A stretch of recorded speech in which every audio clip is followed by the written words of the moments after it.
today in the media conference with Lal Goel, which is brought to you by V4 News, Global TV, V4 Stream, Malnadu TV India, News Gaon Se, Samvad Sarokar News, Bharat Post News, Organ Donation India Foundation and Gyan. Our endeavor is to enlighten you with the current topic. And today's topic is not only current, very, very relevant. It's a very burning and hot topic.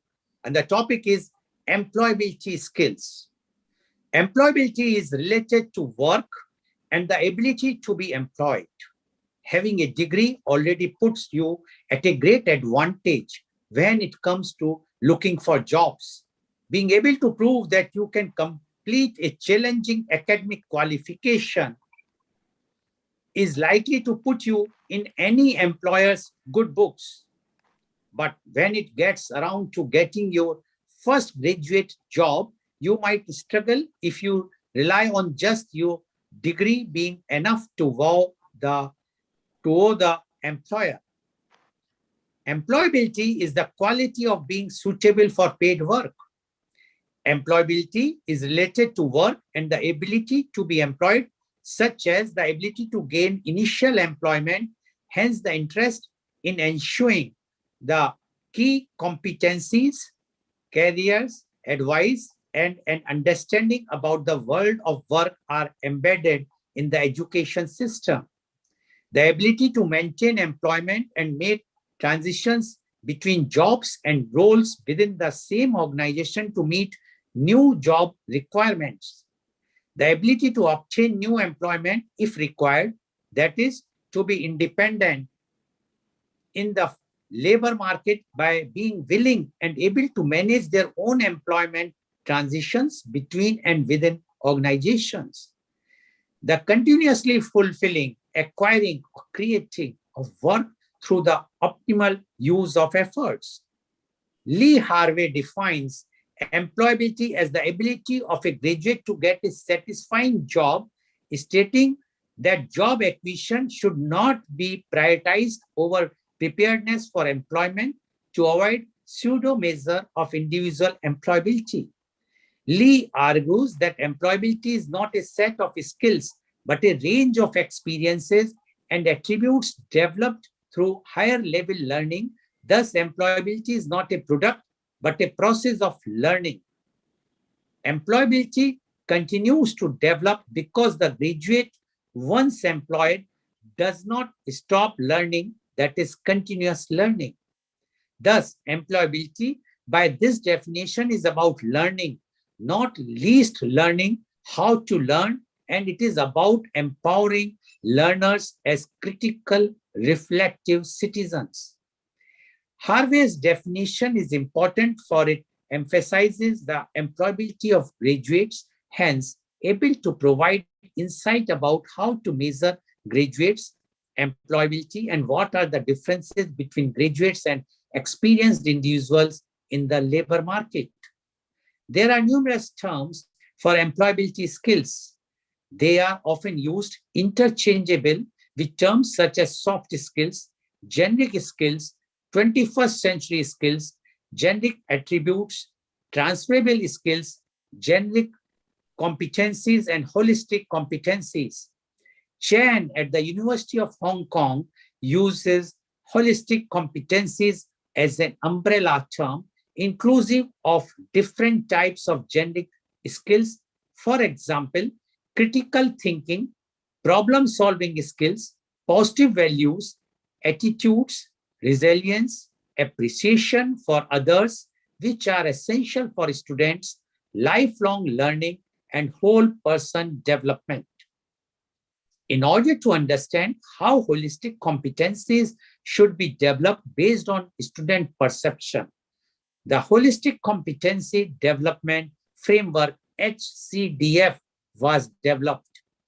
The HCDF consists of 5 key components that are fundamental to holistic competency development: student characteristics, rationale for learning, students' actual learning experience and perceptions and interpretations based on that experience, students' approaches to developing holistic competency and students' development of holistic competency as outcomes. The HCDF is an adaptation of BIC's 3P: purpose, process, and performance. Student approach to learn model. Chen realized that traditional learning processes such as the 3P model do not apply to soft skills development because students who are deep learners in the academic context do not necessarily become deep learners in soft skills education. Thus, the word deep and surface with respect to academic knowledge are unsuitable in the soft skills context. Accordingly, a new term was coined, approach to develop, for conceptualizing student engagement in experiential learning, leading to the development of holistic competencies. Unlike academic knowledge, holistic competencies must be developed by experience. Leadership skills cannot be learned by reading a book. The learner must have opportunities to observe and experience what leadership is. Hence, the word learn can be used to describe academic knowledge acquisition, while develop is preferable for describing holistic competency education. Validated instruments for assessing students' holistic competencies awareness have been developed. Although the assessment literacy of competency for both teachers and students remain challenging. Brunstone argues that employability refers to an individual's perception of his or her possibilities of getting new, equal, or better employment.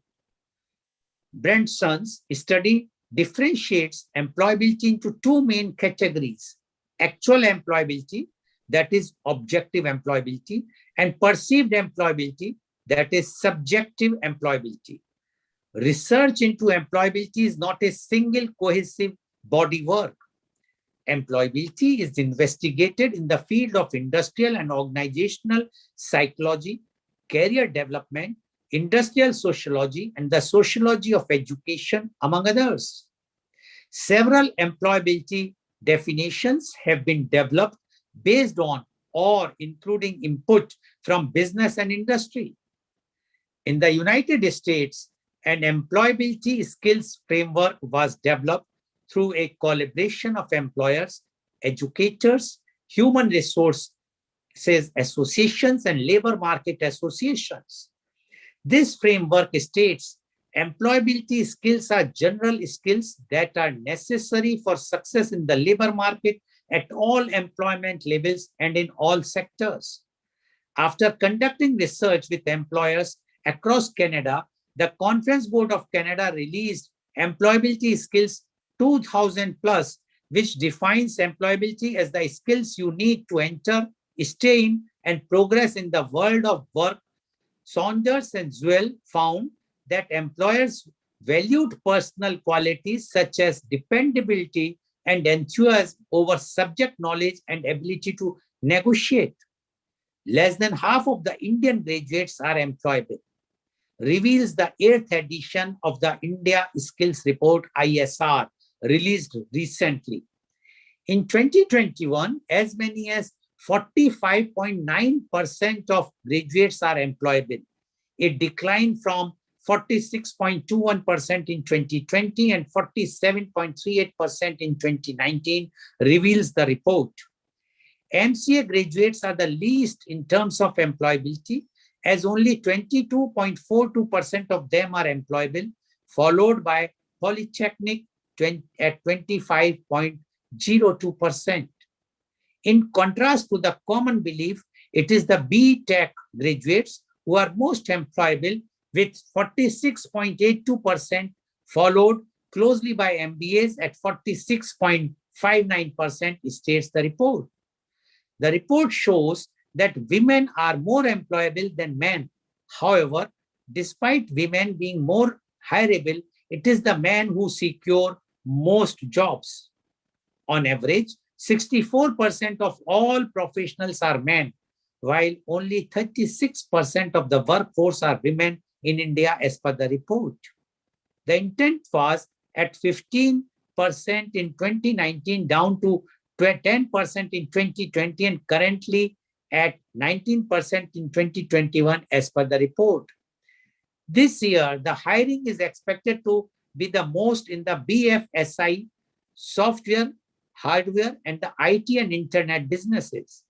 The report pointed out that the most employable candidates as per the courses were MBA students at 54% as against 40% in the last 2 years. B Farm, Polytechnic, BCom and BA courses, on the other hand, saw an improvement in employability, which is increased by more than 15%. However, a decline in employability was seen in BTech, engineering, MCA graduates, technical and computer-related courses. Among the states, Maharashtra, followed by Tamil Nadu and Uttar Pradesh, were ranked among the top 3 in terms of employability, while Mumbai, followed by Hyderabad, were ranked the top 2 employable cities. Bengaluru, New Delhi, Pune, Lucknow, and Chennai have maintained their presence in the top 10 over the last 6 years. States that registered a dip in ranking were West Bengal and Haryana, which could not make it to the top 10 list, the report added.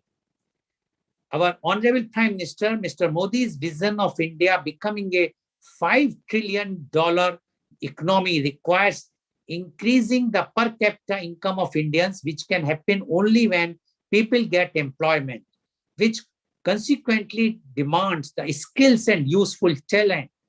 To achieve that, along with the universities and colleges in India, various emerging startups are already using innovative technologies to facilitate skill upgradation, job creation, internship, and workforce and management on their platforms. And to discuss this very, very important topic, that is employability skills, we have a very, very qualified, experienced, learned, those who are authority in this particular field, panelist with us.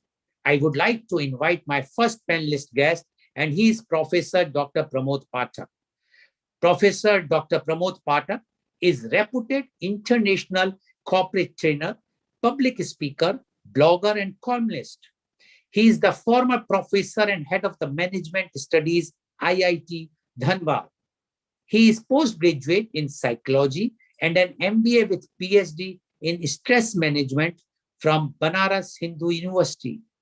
He is a reputed management and psychological consultant and is the founder of Zion Mantra, a training and consulting organization. He has also founded the Goodness Movement that aims to spread positivity through writing and lectures. His columns are published in leading newspapers and periodicals, and his blogs are read globally. He was also on Faculty Institute of Management, BHU. Having guided some 30 PhDs successfully, he has written several books and over 100 research articles in reputed journals. As a global lecturer, he has delivered talks at various international seminars, conferences, and workshops in several countries. Welcome, Professor Dr. Pramod Pathak, on our show. Professor Dr. Pramod Pathak, as you are well aware that today the employability has become a very, very hot topic, because earlier also, but during the COVID time, the employability has taken a dip, and the standard of education in India as such is not giving that boost up for the employability. We would like to know your views on employability skills.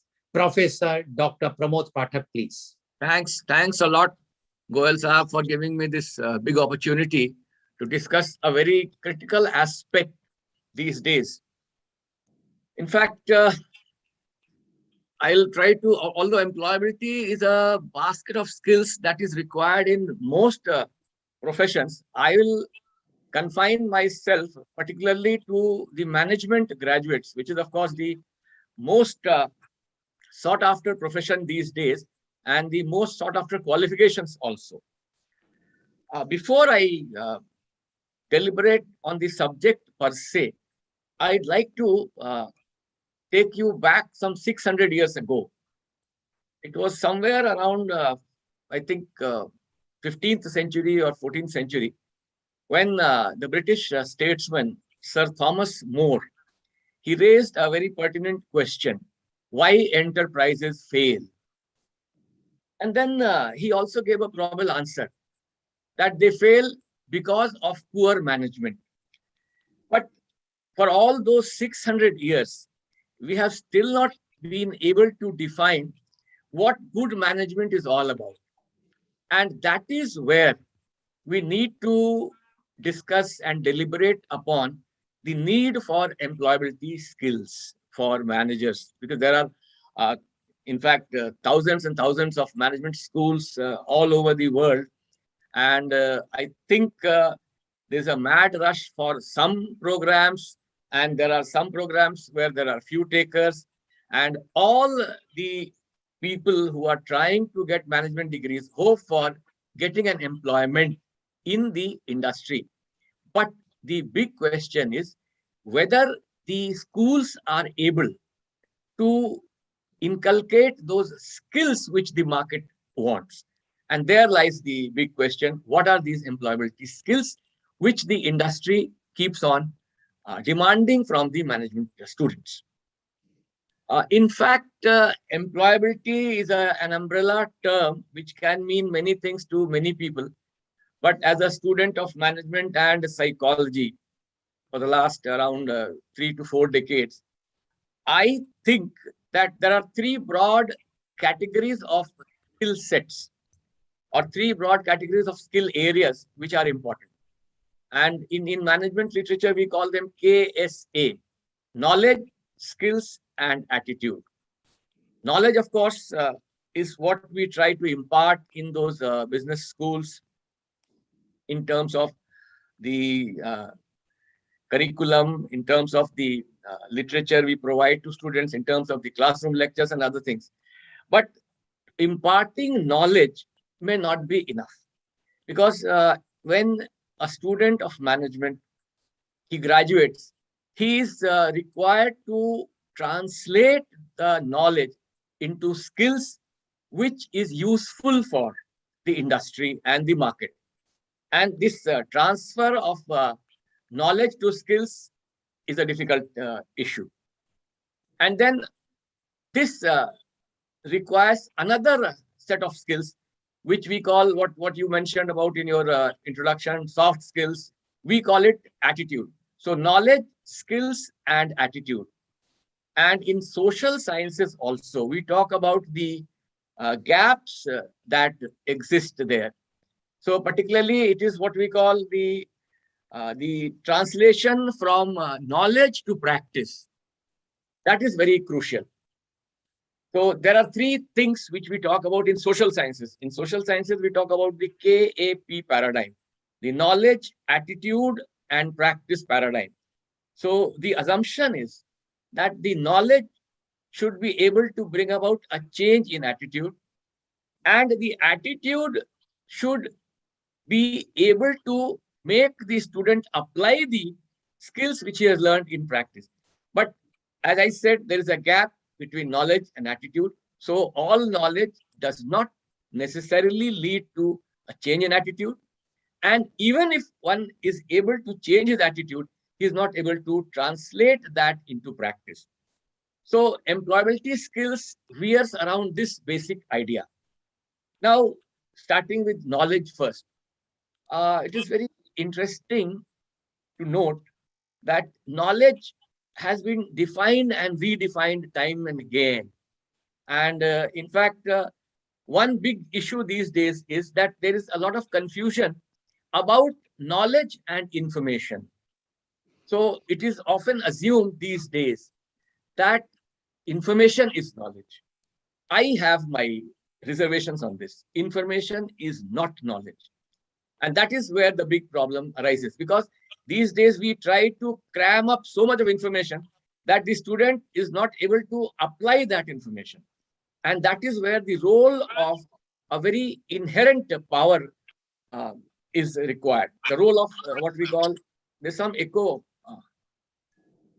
It's already, and that is the power of the what we call logical reasoning and application of skills. So that is why management is different from other what we call avocations or other knowledge areas which we impart in the universities and colleges. Management is more about application of skills, and it is more about what we call applying skills in situations, which is always dynamic. In fact, there is a very popular jargon in usage these days.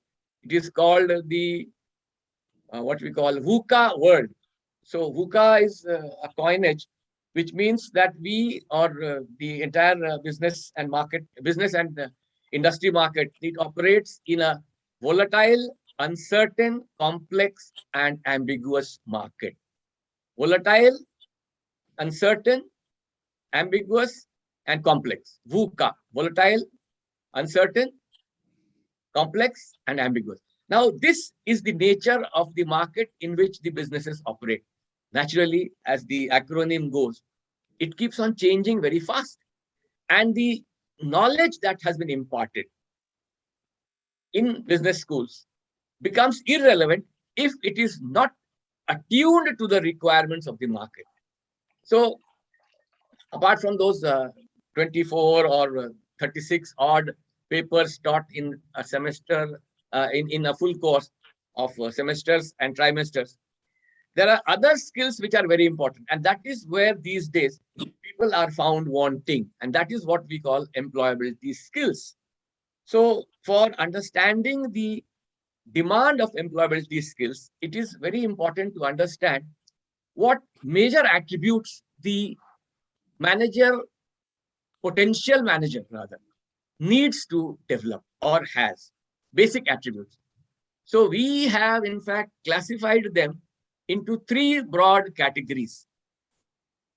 One is what we call IQ. IQ, of course, these days is a misnomer because there's no such thing as IQ. But yes, for convenience's sake, I'll still use the term. It is intelligence quotient, which is largely the general mental ability of the scholar. And the interesting part is that this varies from student to student, and of which we have no control. So even if we try to give the same degree or same intensity of education, there will be individual differences. So IQ is one attribute that a manager needs to have, intelligence quotient, which is what we call the general mental ability. The second attribute is EQ. In fact, EQ, is now given more importance. It is what we call emotional quotient, or as I said in the beginning, key areas of management skills, which knowledge, attitude, and this what we call skills. So it is more related to attitudes. So emotional quotient is equally important. In fact, in some cases, it is now realized that EQ or emotional quotient is more important than intelligence quotient. And then these days, there is a lot of focus on a third attribute. It is what we call MQ, morality quotient. Intelligence quotient, emotional quotient, and morality quotient. Now, if we try to sum up the essence of what we call employability skills, it veers around a judicious blend of all these three attributes: IQ, EQ, and MQ. I'll repeat: intelligence quotient, emotional quotient, morality quotient. So it is a blend, because the basic job of a manager is to make decisions and solve problems. In fact, there has been a study recently on the 21st century management skills, and they have identified several of those skills, which in fact I like to enumerate them: ability to motivate, accountability, innovation, critical thinking, decision making, flexibility, active listening, and positivity. Now, all these critical skills were always important. That is not an issue. But the thing is, how to apply these skills. First, how to develop these skills. And second, how to apply these skills in a business situation. There, I think what we call the blend of the three, which I have been talking about, IQ, EQ, MQ, is needed. And that blend of IQ, EQ, and MQ doesn't have an English equivalent. But in our Vedic literature, in our Indian philosophy, in our Indian literature, there is a mention of a word called Vivek. Vivek is a Sanskrit term which means ability to discriminate on the basis of the situations you are facing. So many a times we talk about what we call wisdom. We say that wisdom is the ability to take decisions. Wisdom is the ability to see and foresee both. See the present situation and anticipate the future situation. But wisdom often is linked because we are in a different time. We are in the era of commerce. So in an era of commerce, what we find is that everything is linked to commerce. That is where Vivek tries to discriminate. So many a times, if we talk to a professional manager, he's too carried away with the idea of commerce. So he'll say that, trying to figure out which side of the bread is buttered is wisdom. I'll repeat, it's a phrase, which side of the bread is buttered. So if he's able to make out, he is a wise person, he's a good manager. But if we use the concept of Vivek, it says that no. Wisdom, of course, maybe to some trying to figure out which side of the bread is buttered, but Vivek lies in trying to discriminate when to say no to that buttered side. So the important aspect these days is on what we call MQ, morality quotient. And that is why there is so much of focus in management schools these days on teaching business ethics, in teaching morality, in making what we call the management student learn the idea of ethical decision making, ethical behavior. And that in fact, these days, what they have done is that they have turned the priority upside down. So initially, it all started when management education started somewhere around, say, in the year 1900, maybe 10 years here or 10 years there. It was more about general mental ability. Managers were supposed to have ability to take quick decisions, sharp decisions, right decisions. But then gradually it was realized that many people had a very high IQ. In fact, if we believe in the what we call Indian scriptures, Ravana was supposed to have a very high mental ability. He was very learned. He had very high quantum of knowledge. Yet he failed. And why he failed? Because of lack of emotional quotient and morality quotient. Ravan, the biggest problem was he did not listen to the sage advice of his brother Vibhishan. He did not listen to sage advice of even other well-wishers of his. So, and that was the reason for his undoing. So it's not only about knowledge or mental ability. It is about ability of emotional quotient and morality quotient. So that is what is now being realized, that yes, we do have to have some knowledge, but more important is how to utilize that knowledge in the right perspective at the right time. So that is why, noted management guru and one of the most prolific writer, Peter Drucker, says that management education is more like medical education. And management as a profession is more closer to medicine as a profession. So the what we call the test of good management cannot be only the knowledge you possess, the qualifications you have, but the results which you deliver. Many of the world's top managers don't have a management degree, yet they are one of the leading managers of the world. So the reason is because they are more in a position to apply the skills, apply the knowledge, and apply whatever their ability is in the right perspective. So to sum up then, the essence of employability lies in this, that judicious blend of what we call intelligence quotient, emotional quotient, and morality quotient. And I'll again come back to the same issue which I had raised a few minutes back, that information is not knowledge. We often make this big mistake. And in fact, these days, when we talk about information and information era and knowledge era and all those fanciful jargons, we forget one basic thing, that intelligence in psychology. We have been trying to define intelligence ever since the first intelligence tests were designed in the World War II. So somewhere around 1940s. But we have not been able to define the concept, the construct of intelligence correctly. But there is a general agreement that intelligence comprises two basic attributes. One is what we call the generic skills, and the other is the specific skills, which is a theory in psychology developed by Spearman. He talks about what we call the G factor and the S factor. So while S factor, of course, these days we try to give management education, we try to specialize, but the G factor is the basic requirement. Unless you have that G factor or you try to develop that G factor, you will not be able to utilize the S factor. So generic and specific, both are important, like in the medical science. But even these days now, in the era of super specialization, they are talking about the general physician. They say that general physician was found missing in the corona times. And that was one of the reasons why there was so much of confusion. So generic and specific. So if we try to sum up the concept of employability skills, three attributes, of course, I've mentioned: intelligence quotient, emotional quotient, and morality quotient is very important. And all these three have to be developed.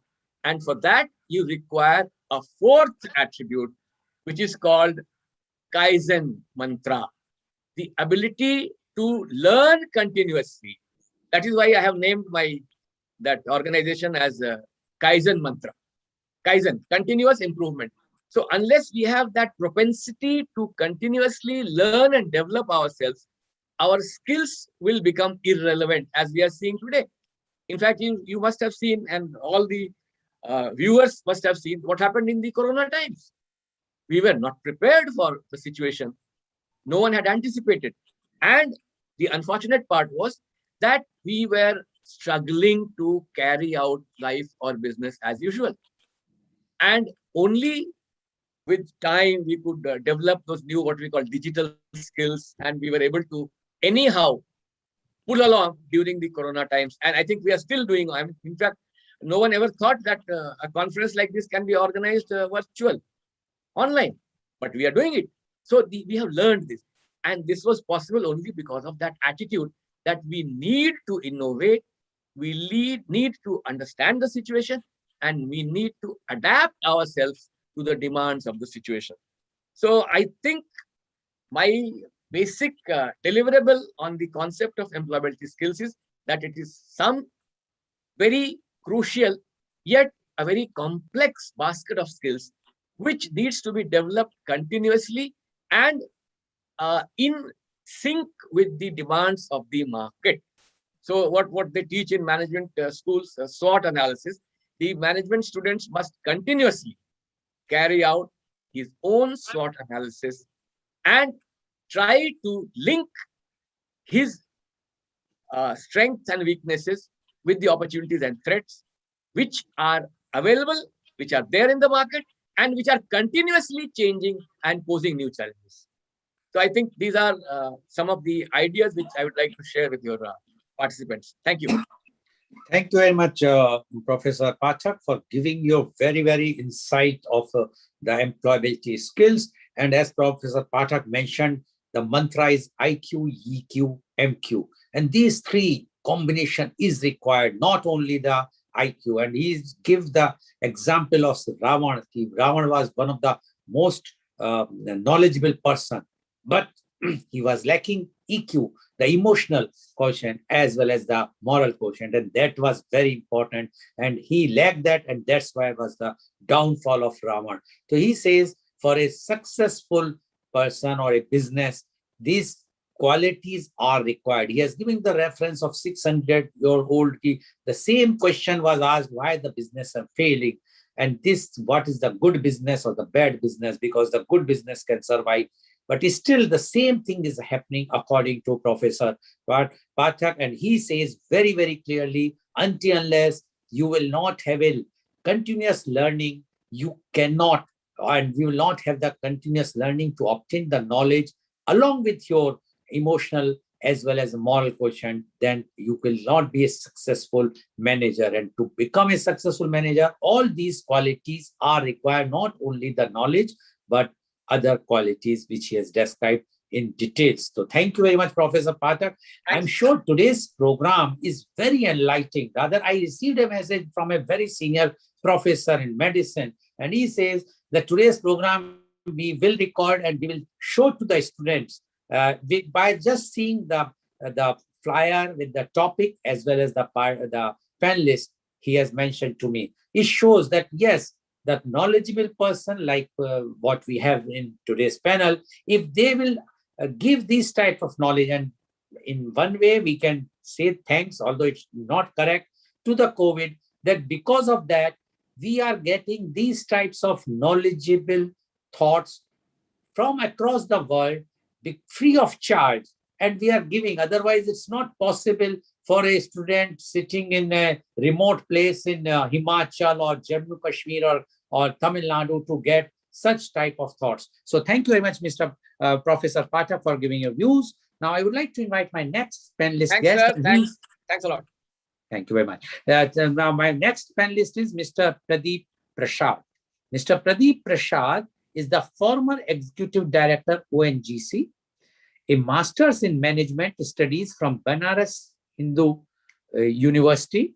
He joined Coal India Limited in 1982 and resigned on the 31st of May 1997 in the position of Finance Manager to join Oil and Natural Gas Corporation Limited as Chief Manager Finance.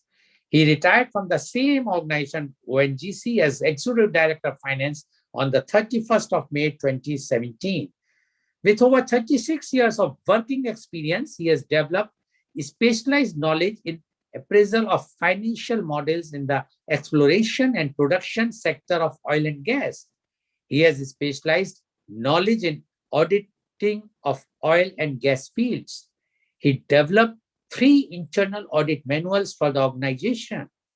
He was invited by Messrs. Mark and Evans, a consulting company, to make a presentation on fraud to about 40 CEOs of Southeast Asian companies in 2006 in Seoul. He subsequently joined the Department of Management Studies, IIT ISM Dhanbad, as adjunct professor for 2 years. The offer expired on the 24th of July 2019.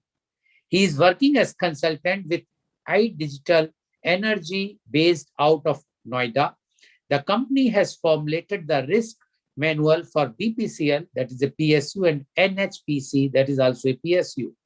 He is presently associated with ONGC Academy in imparting training in financial management. Welcome, Mr. Pradeep Prasad on our show. Mr. Pradeep Prasad, you have heard what Professor Pathak has said, and he has given the entire details of the employability skills. Now, you being on the finance side, on the very, very top post in the ONGC, as well as your experience in different companies, we would like to know from you on the employability skills. Mr. Pradeep Prasad, please. Please unmute. Mr. Prasad, please unmute. Mr. Prasad, please unmute. Can you hear me? Yeah, can you hear me now? Yes, please. Go ahead. Good morning, Dr. Goel. Thank you very much for giving me this privilege to address the gatherings on the media conference. And I want to thank Dr. Pathak, who's been associated, and Dr. Namrata, who's present with us. We'll be anxious to hear her subsequently. Well, to begin with, let me tell you the background on which Dr. Pathak's theory moved. It moved on the basis of the IQ EQ, and then MQ. He spoke about intelligence quotient, emotional quotient, and modality quotient. I definitely agree, and this his philosophy on the skills which are needed for the management graduates at this point of time is uh, definitely acceptable. And I would also suggest that most of the MBAs who are in this profession, in the learning profession at present, should be able to imbibe these qualities of what Dr. Pathak said. But since Dr. Pathak had been a professor in the management studies, I have been professionally associated with an organization and less of lecturing and more associated to the work orientation part of it. So I had, I of course, I retired from ONGC as an executive director, and I have more been in the field of execution rather than of giving lectures as a professor like Dr. Pathak and all. So maybe my experience of 36 years in the industry will maybe be able to help you or guide you into some of the aspects which are required for the management graduates. I started my career in 1982 with Coal India Limited. Of course, since I was an MBA finance, I started my career as a management trainee, in Coal India Limited. So what? Let me tell you from the very beginning when I joined Coal India Limited, the responsibility. I'll be very generalized on my lecture, on my presentation, so that to make you understand those who are imbibing in their ensuring that they'll be taking up the assignment in or working in the field of management, etc. So, what exactly are the issues which they face during the working in the industry? I have been associated more of with coal and oil. So these are the areas where I'll be able to emphasize upon, and maybe I'll also be able to give you some of the background in the other industries where I have been having certain experiences. So when I joined Coal India as a management trainee, and this also happens in the current situation. Whenever an MBA graduate joins an industry, the understanding they mostly join as management trainees. But there's a difference in working in a PSU and a private sector, and again in the central government sector. Working in a PSU, or private sector, and central government sector, the working conditions of all these three setups are very, very different. So when you join a public sector company, let me tell you from the very beginning, the assignment of the responsibilities given to you may not be the way you have been expecting your assignment to be. Maybe you're a marketing graduate, an MBA in marketing or an MBA in finance, or maybe in an MBA in HR and all. So maybe when I joined as an MBA finance in Coal India Limited, the basic assignment was given to me was primarily, if you ask me, was the role of a chartered accountant. That means the preparation of the accounts of the respective unit. So firstly, these are the areas where you have to be concerned upon, or the industry has to understand as to where and how the placement or the skills of the individual is required to be moderated or matched. So when I joined Coal India as a management trainee, I was given the assignment of preparing the accounts of that particular unit. I was not a professionally qualified chartered accountant, and as you all know, that I think probably Namrata is also a chartered accountant. So the role of a chartered accountant is mainly to prepare the profit loss and balance sheet, and etc., are associated with the ledger, etc., etc. So when I was given the assignment of this preparation of the accounts of the respective unit, I also felt a little bit hesitant as to whether I'll be able to justify the assignment given to me. But yes, with the necessary skills or the necessary aptitude, or like what Dr. Pathak said, the IQ, the EQ, and MQ, I was able to carry on with my assignment, and I was able to do it successfully. So the specialization of finance which I had, let me tell you in the very beginning, was not what exactly I was expecting as a management graduate. I was expecting something more specialized, so that my skills, which Dr. Pathak again and probably Dr. Goel was also talking about, the skills or the knowledge which I developed in my MBA studies was not in line with the what expectations which I had. So, Dr. Pathak and Dr. Lal were probably talking about the generalized skills which are required for an MBA. But at the same time, since I've been in the industry for 36 years, the knowledge associated with the requirement of the business is also relevant and equally important. So, what I would rather tell the MBAs who are joining here, do not expect that when you join a new company or when you join an organization, the assignment given to you would be in line with your expectations. That you should be very, very clear. And this is what I've experienced in my career in Coal India and ONGC. As I joined as the management trainee, subsequently I was promoted to the role of a finance officer, senior finance officer, and deputy manager finance and finance manager. After which I resigned from Coal India and I joined ONGC. Primarily, let me tell you, I am giving you the basic concepts of the way the industry works and how the skills of the MBAs need to be adapted to the organization of the skill.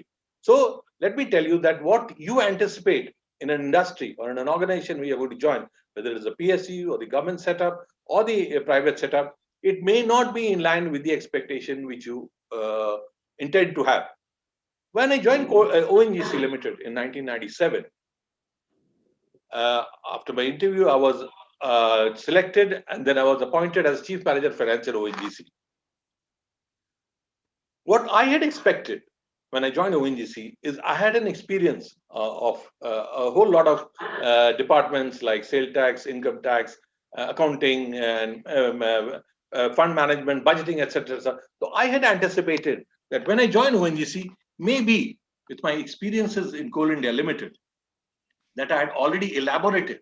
Let me tell you, I had elaborated in my profile on my biodata or my resume that these are the areas of field experiences which I have in while working with Coal India. I had anticipated at the time when I joined ONGC, some of the areas would be my specialized area, and ONGC, when I joined ONGC, I would be assigned this specific role or at least one of these areas. But let me tell you, when I joined ONGC, the assignment which I was given was the appraisal of projects which were estimated to be costing above 250 crores. So, I had come from a company in Coal India where the evaluation process was absolutely zero. There was no such evaluation processes of projects which were or capital projects which were to be executed by Coal India. There was no such concept of evaluation.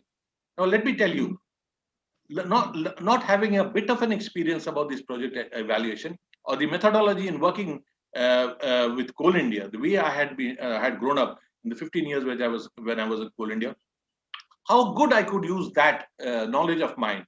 Like you all have been talking about IQ, EQ, and MQ. I sometimes differ on those philosophies. The reason being that you will never be able to anticipate what assignment you're going to get when you join an organization. Even you will never be able to be sure that when you get promoted, whether the same assignment will continue with you or whether the assignment given to you will be different. So when I joined ONGC in 1997, the assignment given to me was project appraisal. And let me tell you, I had no knowledge about the oil and gas sector.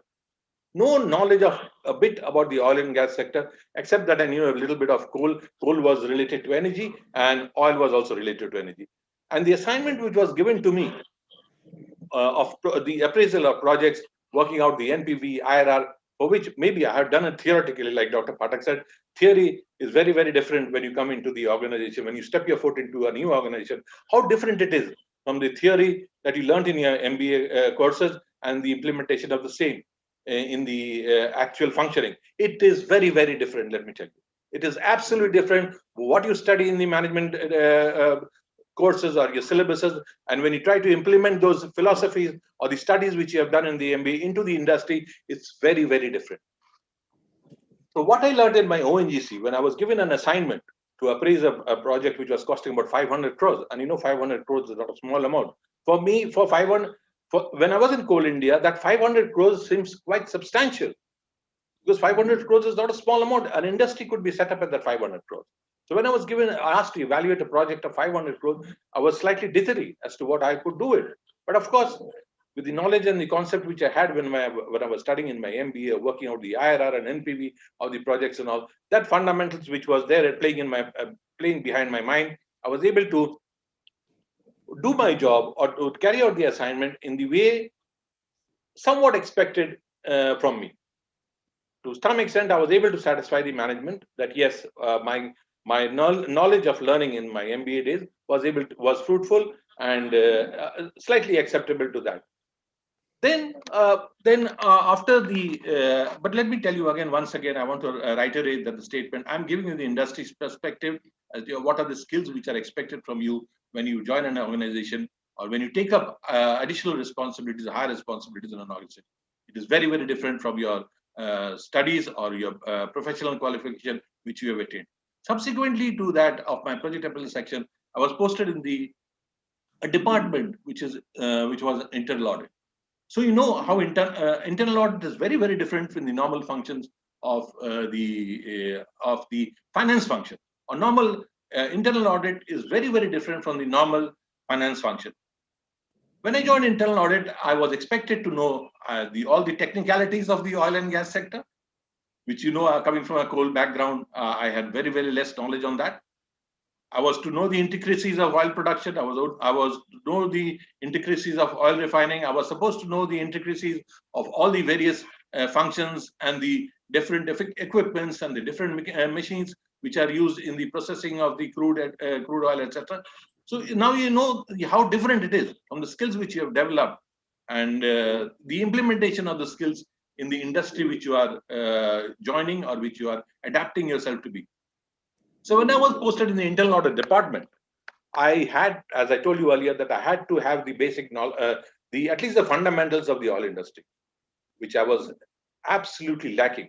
But during the course of my project appraisal section, the 3 years or 4 years, which I had earlier joined ONGC, I was able to adapt myself to the understanding of the industry, of the oil industry. So with the a little bit of knowledge which I had in my 3-4 year stint in ONGC in the project appraisal section, I was able to do a bit of justice to the assignment which was given to me.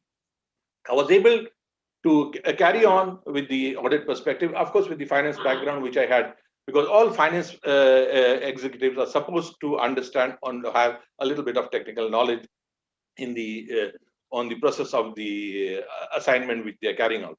So with these developments, I was able to pick up certain amount of skills and abilities and then carry out my assignments in the organization. From there, of course, I developed myself and let me tell you, let me be precise that whatever you learn in your MBA process, they definitely will assist you in help you in the process of your appointment. But when you actually take up your assignment, they are very, very different. So the skills which are required for any professional, let it be MBA or let it be an engineer or let it be a doctor, like Dr. Pathak said, the skills which you need are to be learned and picked up during the process of your working. During the process of your assignment in which you are given, specifically whether you're given a project appraisal department or an intern department, you have to learn the skills and develop yourself in that area or in that atmosphere, so that you are able to project yourself and inculcate the habits of proper habits of doing the assignment and project yourself that you are efficient and you will be able to do the assignment as given to you. So these were the primary areas which I want to discuss with you, or which I wanted to tell you exactly that during the course of mine, because I've been from the industry from the very beginning of my career and even till the end of 36 years of my working in the aspects of working in an industry and the aspects of the knowledge which you have gained in the MBA courses or even in your graduation or in your school days are very, very different.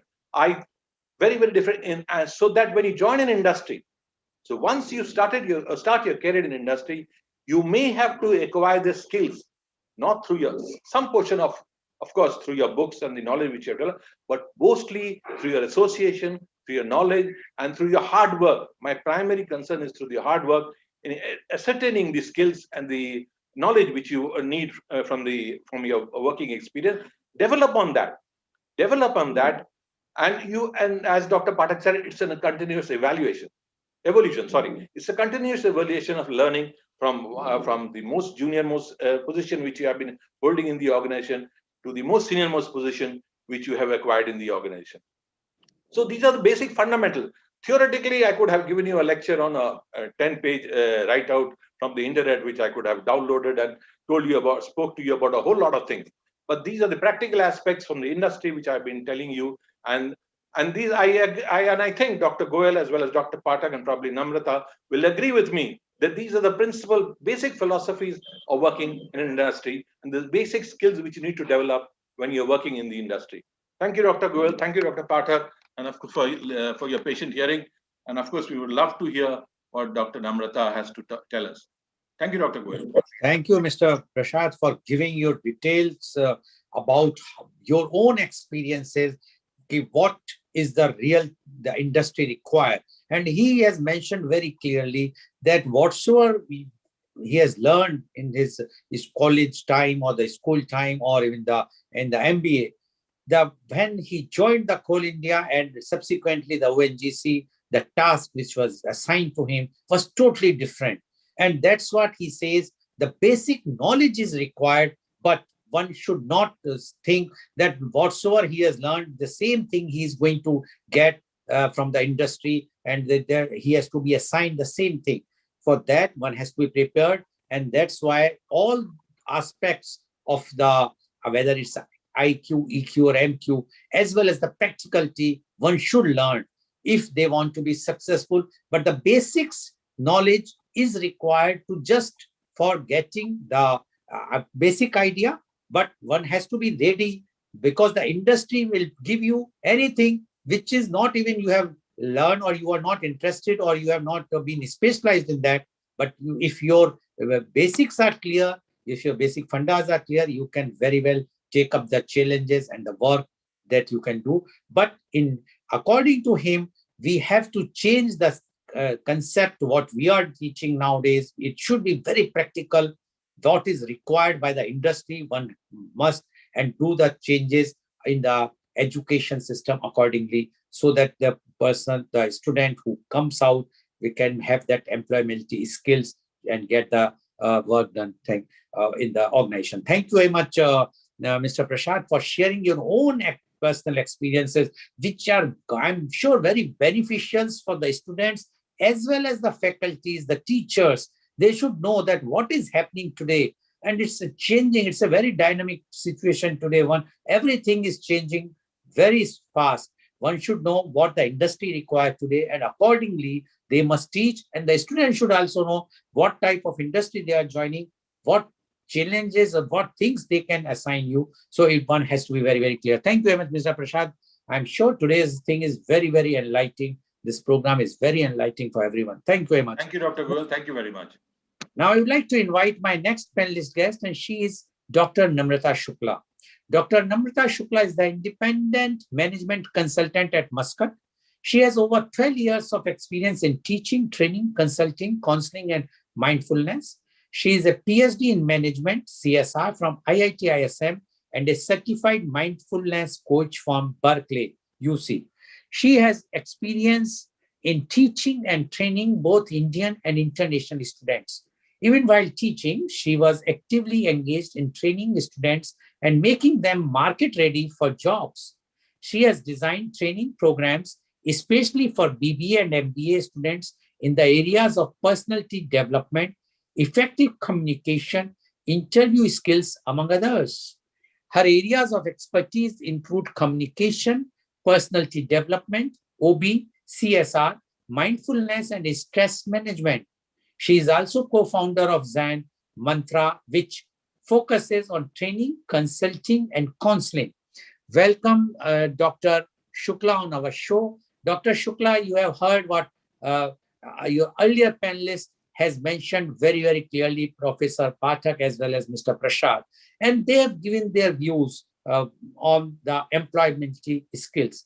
Now, definitely, we would like to know your views, because you are not only you have not only taught in India, but also you have teaching in Muscat and internationally. So you know that complete insight out the international employability skills, what the industry expect, and what type of employability skills should be there, so that one person can be successful in management or in working or as an entrepreneur. So employability skills, Dr. Namrata Shukla, please.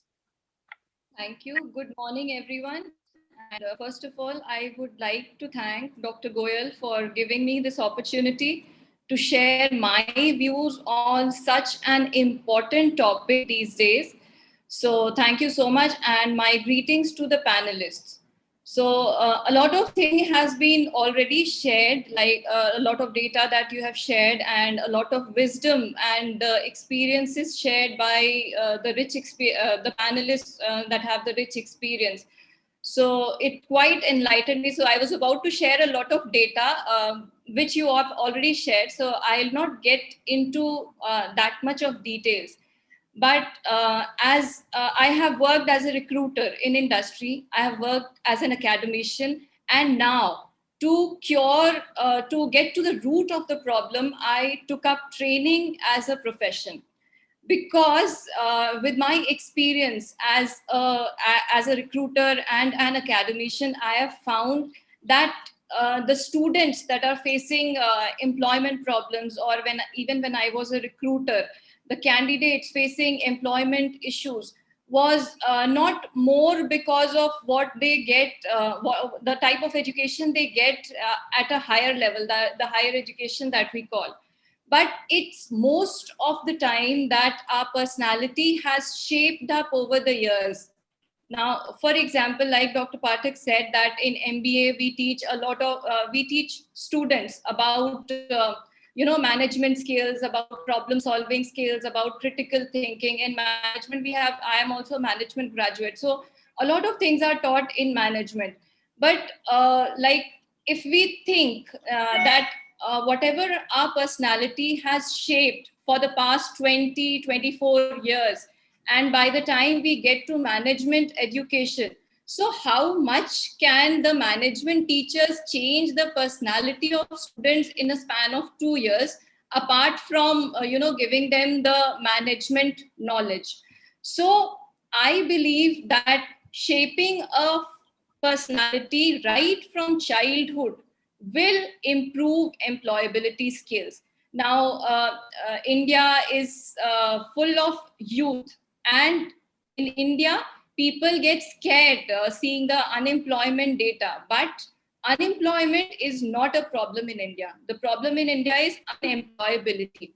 So, why the unemployability is there? I will share a very short story in this context. There was a student of class 1, maybe 5 or 6 years old. So he was very good at drawing and painting and arts. So he used to draw whatever he wished to, and he used to draw extremely masterpieces. Like, even his parents, relatives, and even the teachers were amazed at whatever he used to draw. Now, again, a drawing teacher, whenever he used to draw in his class, so when he was given the freedom to draw on his own, he used to draw it very nicely.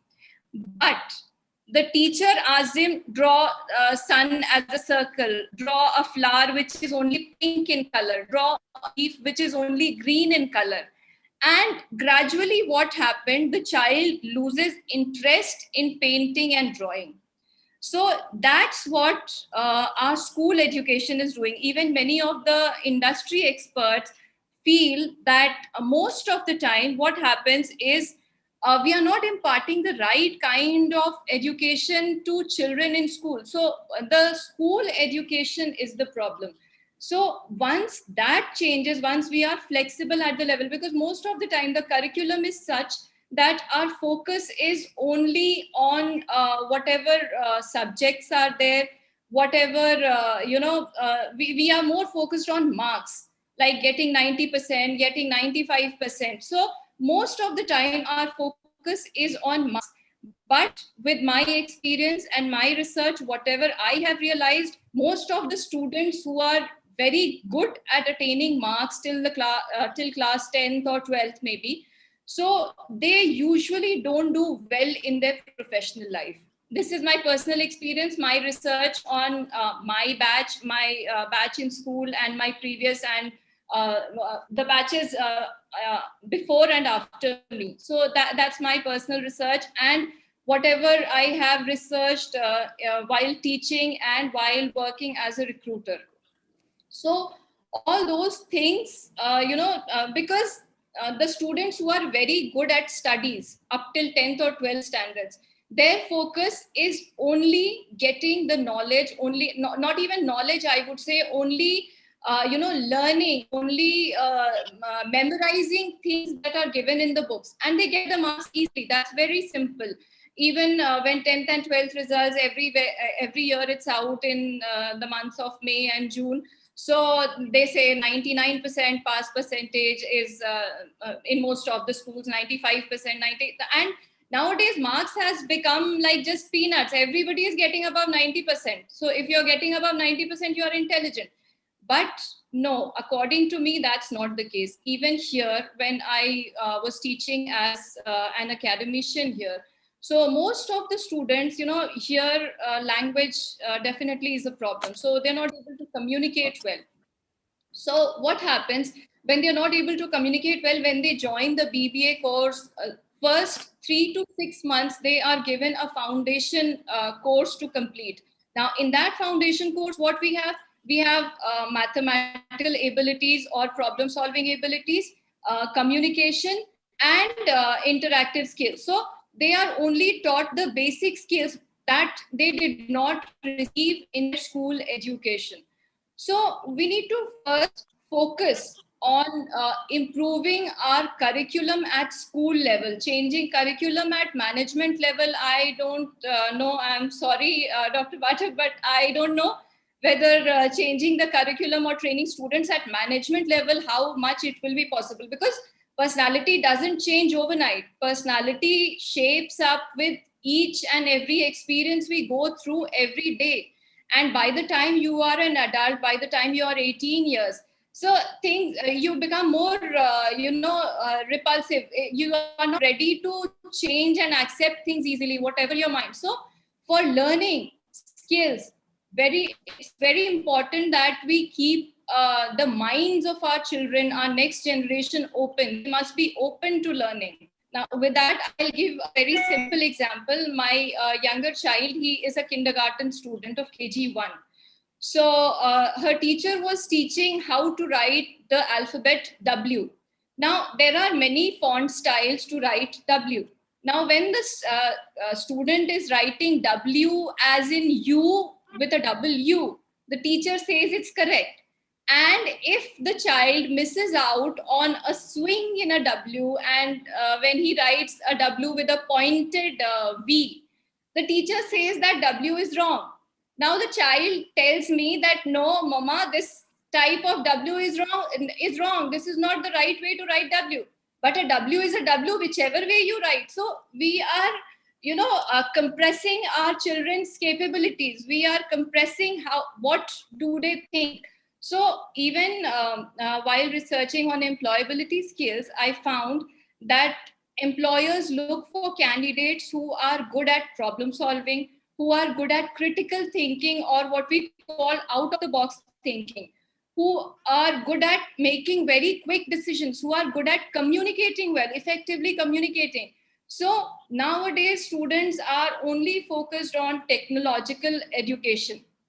So every 7, 8-year-old kids, they are learning coding, and parents are so proud that their kids are featuring on the websites of these coding websites, whatever, I won't take the name. So these organizations that are teaching coding to 7, 8-year kids, that has to be learned at BTech level. So it's okay if you need to be up to date with technology. You need to keep on learning, because last year the pandemic taught us that it's so important to be open to learning, because workplaces are dynamically changing. Earlier, the workplaces used to change in a span of 10, 15 years. But nowadays, every year the workplaces are changing. You need to keep on learning. So had we not been open to learning, that was the earlier generation that was open to learning, that learned like Dr. Pathak and Mr. Prasad, they learned the technological skills also, because they already had all those education that was there. So they were open to learning because that helped them, that aided them in their work. But kids nowadays, they are always into technology. All they want to learn is about technology. In fact, my 10-year-old son also, his main aim is to learn coding to make mobile games. So that's what, because all his friends are learning coding, and I have not got him into any of the coding classes. So the thing is that we are ruining our next generation through technology. Technology was supposed to help us to to aid, to make our lives easier, but it is making the lives of our future generations miserable. Now, how? Because recently, I don't know how many people know this, but China started cracking down on its internet technology. Now, there are two kinds of technology. One is consumer internet technology, and the other is industrial technology. Now, industrial technology is what? Excuse me. Industrial technology are things that make our lives easier, like television, refrigerator, or all kinds of mechanical, computer, laptop. And consumer internet technology is what? The mobile games, the social media. And our next generation is spending almost 80% of the times on social media and gaming.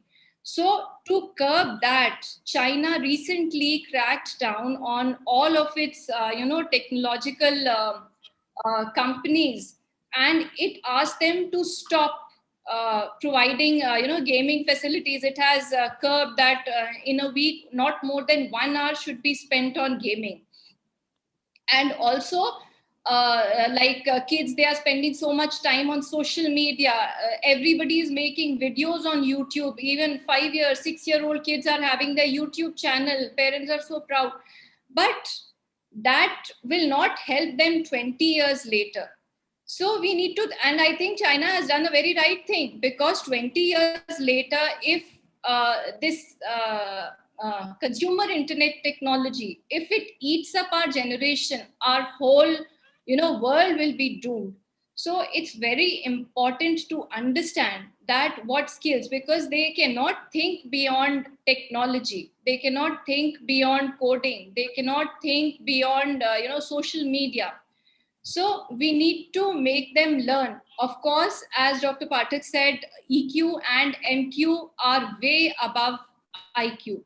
So the kids these days don't know how to behave in public places. They don't have the basic ethical values of how to respect elders. I find teachers these days having a lower hand. In our times, teachers had the upper hand. We used to have so much respect for the teachers, but nowadays teachers, the students have the upper hand, because they feel that they know more than the teachers, and it's the teacher's responsibility to give them whatever they ask for.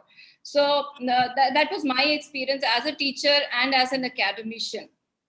And if technology is so important, my question is, why are we also keeping a backup? If artificial intelligence is so strong, is so good, then while I was teaching, we were supposed to keep attendance records manually as well as update in the ERP.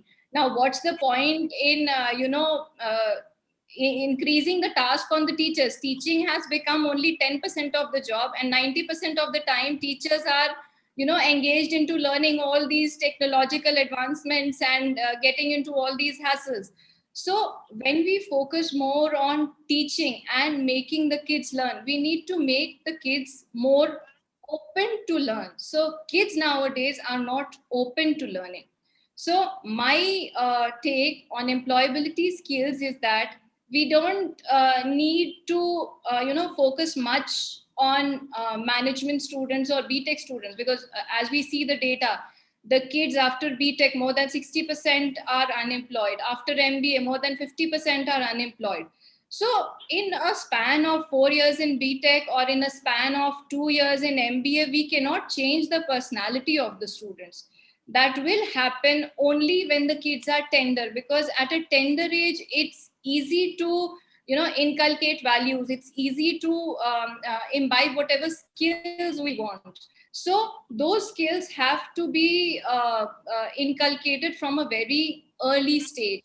And when this will happen only when our curriculum changes. Our curriculum is focused only on getting marks. Only now, if you get 90%, you will get admission in this college. If you get 80%, you won't get admission in this college.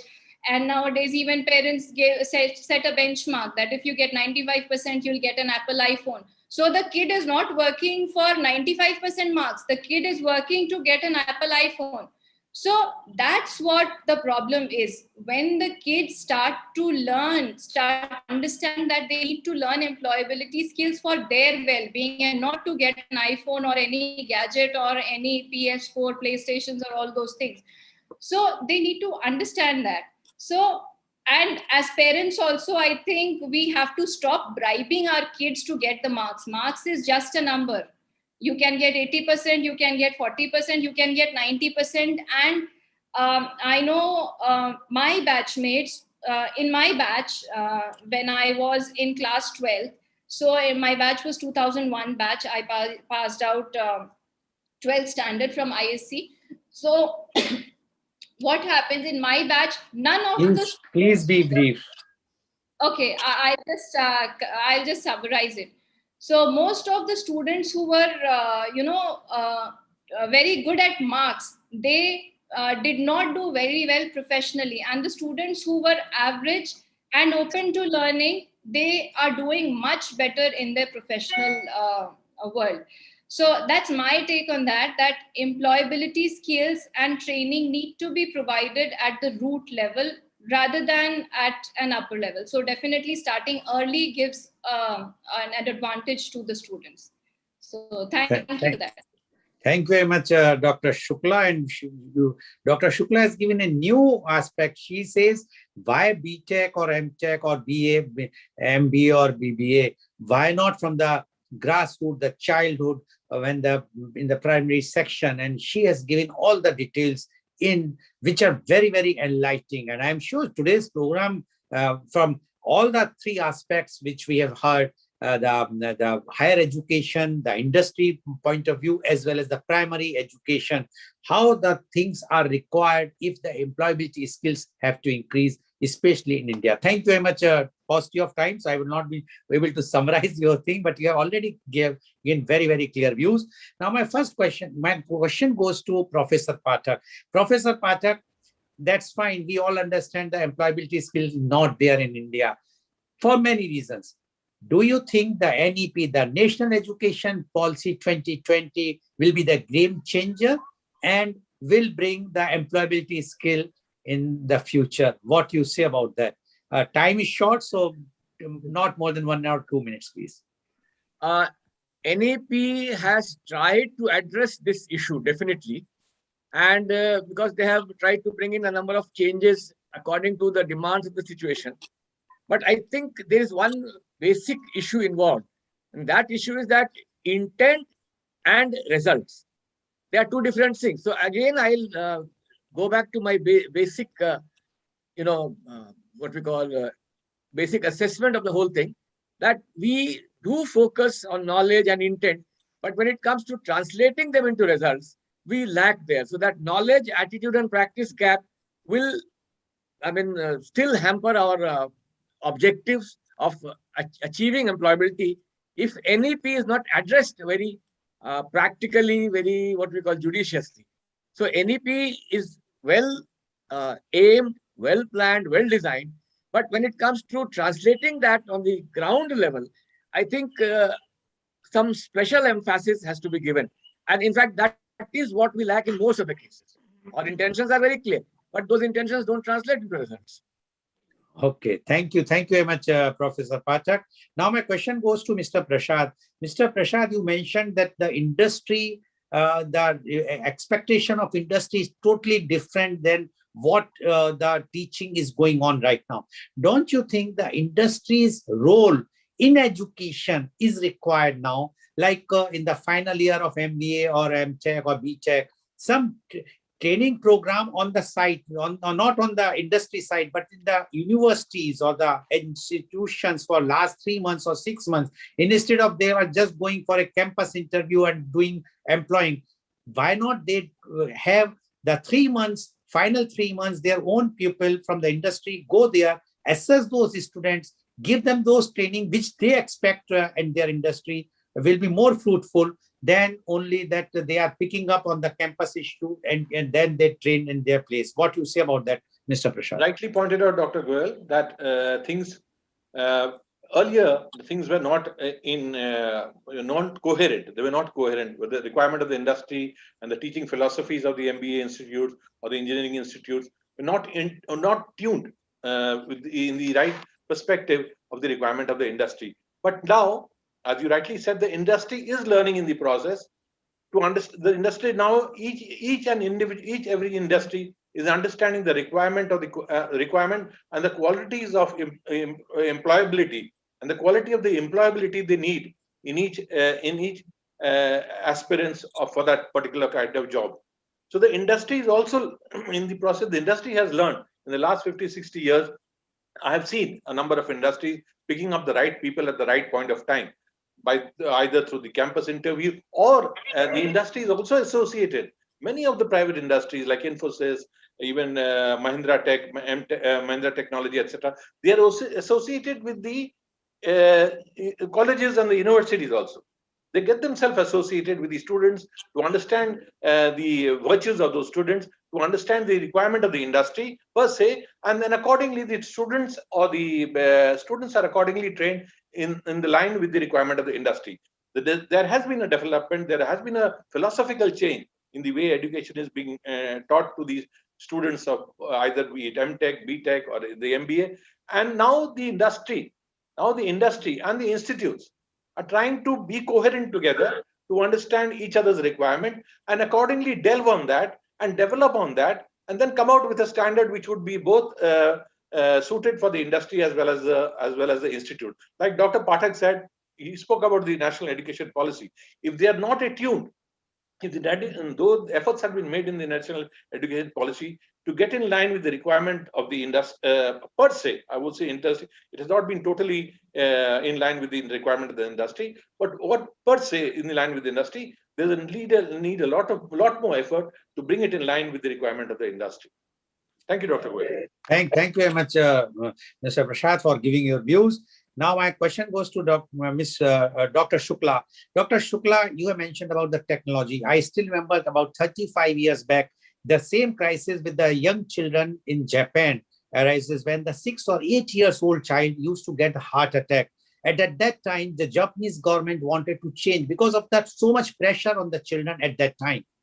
Don't you think this technology, which you have mentioned very, very clearly, is going to create the same problem in our country, where the children of tender age will get those problems, which the Japan has seen so many years back, and then, like you rightly said, that China has banned even all those private tech educational institutes. But in India, it's booming like anything, whether it's Bijus or many. Don't you think this is going to create a very big health hazard for our children? Forget about the employability skill, but even for them, their own life. What do you say about this, Dr. Shukla? Time is short, only 30 seconds or 1 minute. Yeah. Of course, and that is why I took up this idea that we need to change at the school level, at the grassroots level. We are focusing too much on technology, and our next generation is getting ruined. So that's what they are having health issues, and not only physical health, mental health issues. 4-5 year age kids are having mental health issues. And if this continues, I don't know where we are heading to. So some measures should be taken, like making money is okay. These companies, they just want to make money. But if a whole generation is ruined, I don't think so they'll have possibility to grow in the future. So Thank you very much. I'm sure we will keep one program on this and definitely will involve you, because it's a very, very important aspect about the new generation, the young generation, their mental as well as health issue. Thank you very much. So today, viewers, you have seen the authorities, those who are totally knowledgeable panelists, they have given their aspects, different aspects, and they are very, very clear that if you want employability skills, you have to change your attitude. The teaching pattern has to be changed. The industries have to come forward, as well as even the primary schools. What Dr. Shukla has mentioned, that the teaching is defective. And until unless we will not change the aspects, and if we are pressing the technology from her side, what Professor Pathak mentioned about the EQ and MQ, which is very much required apart from IQ, which is lacking. Everybody knows that EQ is totally lacking, and the MQ is, we are losing the morals. And what Mr. Prashad has given his own views, own experience, which shows that how the employability skills are required to be developed in a different way, not what is happening today. Let's hope this NEP will do some changes if it will be implemented properly. Doubtful because of the 6% promised on 30th of July 2020, although the government was also knowing about the COVID pandemic, but the budget shows only 2 or 3% was given on 2021. So until as we will not have that priority for the education and will not change the setup, it's not possible. But let's hope everything will be good, and we will be able to generate and give more employability skills to our youth. Thank you very much. And today's program has been live telecasted by V4 News, Global TV, V4 Stream, Malnadu TV India, News Gaon Se, Samvad Sarokan News, Bharat Post News, as well as was shown live on Facebook and YouTube. And in our endeavor to bring to you every day a new topic, and tomorrow our topic for our media conference with Lal Goel at 10:30 a.m. is humanistic management. And our panelists are Professor Dr. Mohanlal Agrawal, professor, former professor of marketing, innovation and management, IIM Lucknow, and he is the president of Indo-Gulf Management Association, Dubai. We also have panelists which are from the other this thing, Professor Dr. My eyes are giving because of the age now. Professor Dr. Holman, he is going to join from Paris, and Dr. Ernest, he is going to join from Switzerland, as well as Professor Dr. Tripathi joining from NCR, India. So please tune in tomorrow for a media conference with Lal Goel at 10:30 a.m. Thank you very much, Professor Pathak. Thank you very much, Mr. Prashad, and thank you very much, Dr. Shukla, for giving very, very enlightening session, your thoughts today. And thank you all the viewers for watching our show. I'm sure that all the viewers, especially the youth, as well as the faculty, are enlightened today too much.